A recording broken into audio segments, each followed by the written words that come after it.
आणि माहेरातला बाप जाऊन द्या, दिवाळीच्या सणाचा मुरळी कायमचा तुमच्या आयुष्यातला निघून गेला.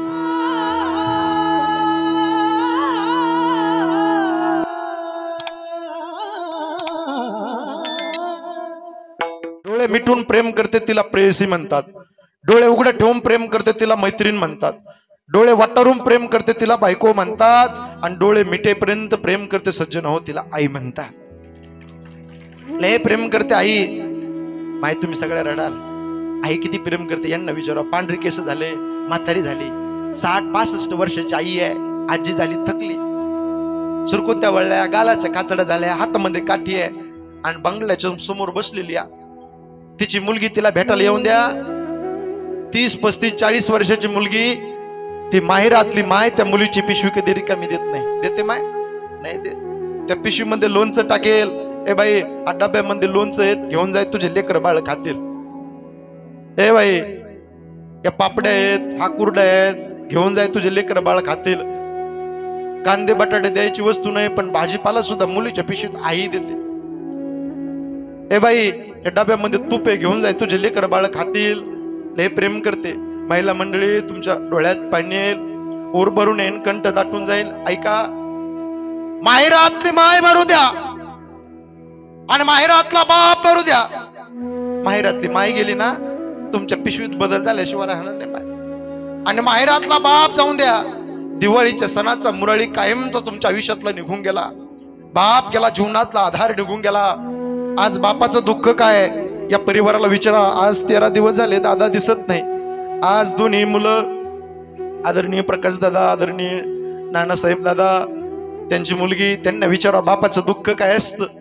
मंडळी, ज्याचं जळतं ना त्यालाच रग लागत असते बरं. ज्यांचा बाप ह्या जगात नाही त्यांना विचारा बापाची किंमत काय.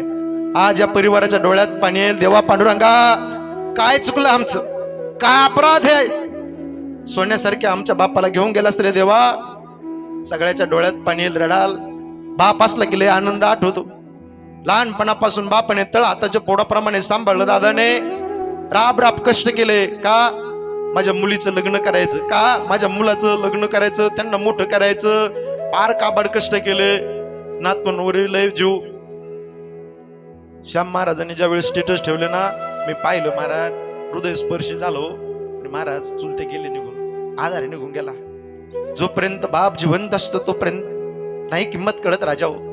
ज्या दिवशी ते निघून जातात त्यांच्या आठवणी ढसढसा रडवतात. किती पैसा कमवा, किती संपत्ती कमवा, किती प्रॉपर्टी कमवा, एकदा बाप गेला ना दादा, फोटोकडे पाहिलं तरी ऊर भरून येतो. लय प्रेम करतो बाप. इथं बसलेला बाप असा आहे, त्या बापाला वाटतं जे मला मिळालं नाही माझ्या आयुष्यात ते माझ्या मुलाला मिळावं, जे मला मिळालं नाही ना ते माझ्या मुलीला मिळावं. ते बापाची इच्छा असते प्रत्येक बापाची. म्हणून तात्या दादा लय प्रेम करत असतात गड्या तुमच्यावर. बाप लय मोठा आहे. बाप नावाची चादर एकदा आयुष्यातून निघून जाऊन द्या, प्रत्येक सकाळ जबाबदारीची जाणीव करू दे. बाप काय असतो? बाप म्हणजे जगण्याचं माप. बाप म्हणजे पाठीवरची थाप. जो किती रागवला तरी त्याची माया अमाप, तो म्हणजे बाप. बाप म्हणजे यशाकडे नेणारी शिडी, संकटातून पार करणारी होडी. जो तिखट बोलला तरी आयुष्यभराची गोडी, तो म्हणजे बाप. बाप म्हणजे शिस्तबद्ध धाक, जगणं आपोआप, आयुष्याच्या समुद्रभागी दीपस्तंभाची झाक. तो म्हणजे तुमचा माझा देव माणूस शेतकरी बाप. म्हणून त्या बापाची सेवा कर मंडळी. लय मोठा बाप आहे. तुकोबारा वर्णन करतात, बापकरी जोडी लेकुराचे वडी, आपुली कुरवंडी वाळूनिया. आई घराचं मंगल आहे तर बाप घराचं अस्तित्व आहे. लय प्रेम करतो. म्हणून एवढा समाज आहे. जोगदन परिवाराच्या वतीने मी कीर्तन करता आलोय. यांनी मला आमंत्रित केले. सगळ्यांना तळमळीने सांगतो, दादा 2 कोटीचा नाही 2.5 कोटीचा मोठा बंगला बांधा. पण त्या बंगल्याच्या वट्यावर एका बाजूला म्हातारी आई बसलेली असून द्या आणि एका बाजूला म्हातारा बाप बसलेला असून द्या. खरी शोभा तुमच्या बंगल्याची असते, लक्षात ठेवा. लय शोभा असते. पण आई वडिलाची सेवा करा. बाप लय मोठा आहे. इथं बसलेला बाप असा आहे, तो मुलाला काय म्हणतो माहितीये का? ए दाद्या, अरे लवकर उठत जा, एवढे वेळ झोपत नसते, घड्याळमध्ये 9 वाजलेत, बोलतो बाप. रागवतो बाप, टोमणे बाप देतो. महाराज का बोलतो माहितीये का? बापाला माहिती मी माझ्या पोटापुरतं कमवलंय, पण यदा कदाचित कोरोना सारखा रोग आला आणि माझ्या जीवाचं काही बरं वाईट झालं, मी जर मरून गेलो तर माझ्या मुलाने माझ्या मुलीने या समाजाच्या समोर भीक मागू नये. म्हणून बाप मुलाला बोलत असतो, हे लक्षात ठेवा. लय प्रेम करत असतो. एकदा बाप गेला आयुष्यामध्ये आधार निघून जात असतो. बापाचा सगळ्यात जास्त जीव मुलामध्ये असतो आणि विशेष जीव बापाचा मुलीमध्ये असतो. नाही का? मुलामध्ये का जीव असतो माहितीये का? बापाला माहितीये माझी मुलं शेवटच्या क्षणापर्यंत माझ्या खांद्याला खांदा देऊन राहणार रे, माझ्या सोबत राहणार रे. पण माझी ताई, माझी मुलगी लोकांच्या घरी जाणार रे. सासू कशी असेल, सासरा कसा, देर भाऊजाई काय माहित नसतं. लय प्रेम करतो ताईंना तुमचा बाप. ज्या दिवशी मुलीचा जन्म झाला, बाप म्हणला मला लक्ष्मी जन्माला आली.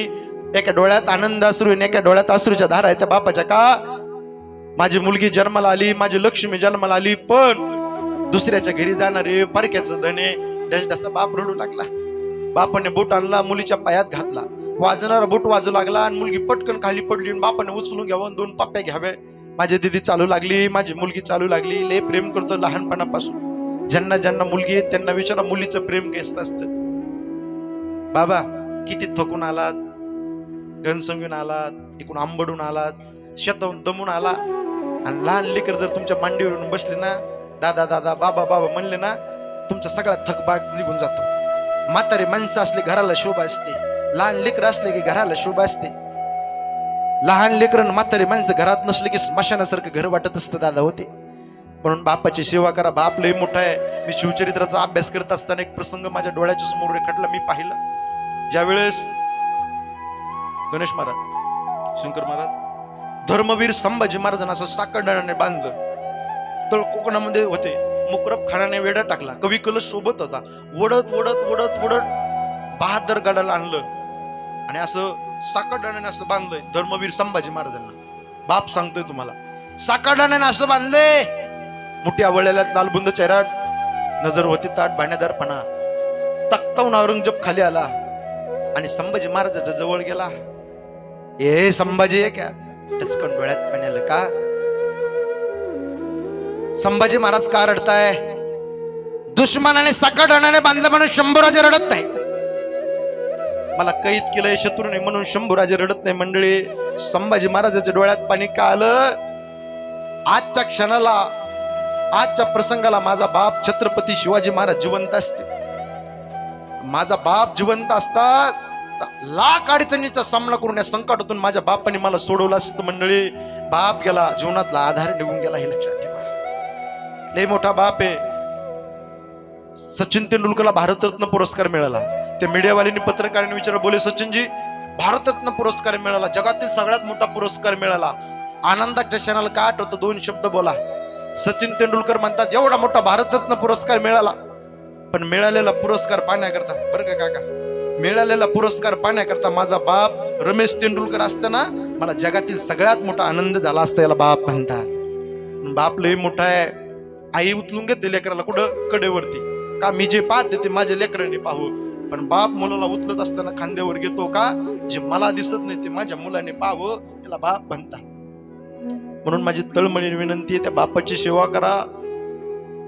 बाप ढसढसा रडतो. आयुष्यात 3दा रडतो. मुलीचं लग्न जमलं त्या दिवशी ढसढसा रडतो, मुलीच्या लग्नाच्या दिवशी बाप रडतो आणि तिसऱ्यांदा बाप रडतो. पोटचा मुलगा वेगळं राहायची भाषा करतो. त्या बापाला वाटतं काय पराभव आहे. त्या दिवशी ढसढसा बाप रडत असतो. मंडळी, बापाचं असं पात्र असतं. पण त्या बापाची सेवा करा. गळ्यामध्ये पवित्र तुळशीची माळा घाला. आज पंढरपूरच्या पांडुरंगाकडे हात जोडून विनंती करतो, देवा पांडुरंगा, कैलासवासी पांडुरंग सखाराम जोगदंड दादा गेलेच, आज 13 दिवस झाले. त्यांच्या चिर आत्म्याला शांती लाभो. आणि या जोगदंड परिवाराला एवढं मोठं दुःख झालं दादाच्या जाण्याने, या दुःखातून पेलण्याकरता उदंड शक्ती दे, ही सदैच्या व्यक्त करतो आणि माझ्या वाणीला पूर्ण विराम. तुकाराम तुकाराम तुकाराम तुकाराम